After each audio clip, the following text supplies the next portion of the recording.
Hi Pao, let's open a box. Let's open the package, guys. No, let's open the order from Shopee.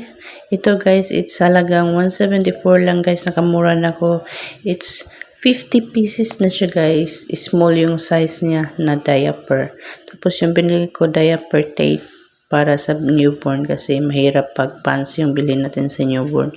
Mas maganda yung tape muna lang gagamitin natin sa newborn baby. So, yan guys. Buksan na natin yung na-order ko na nabudol ako kay Shopee. Yan, mura lang guys. Murang-mura lang talaga. Sa shipping na 84, naka-free shipping na ako. So, ang nabayad ko lahat yan, it's 174 pesos. So, 50 pesos na yan guys. Yan, white na yan, no? Yan. Maganda siya guys, hindi siya masyadong, hindi naman siya kanipisan, okay lang. Tapos hindi din siya makapal, okay lang din. Yan yan yung save na. Ilagay ko yung link guys sa description. Yan. Parang feeling ko para siyang maliit pero okay lang kasi maliit naman yung baby ko. Yan, tapos yan siya, small size, 50 pesos.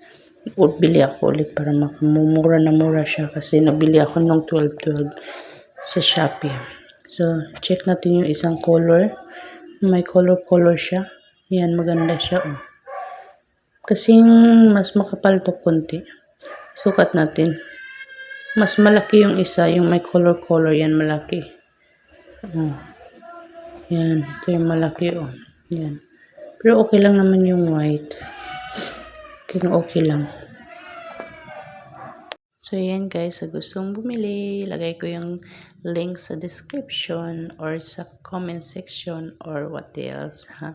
Lagay ko guys para makabudol ulit kayo kasi laki ng tipid nyo nito guys.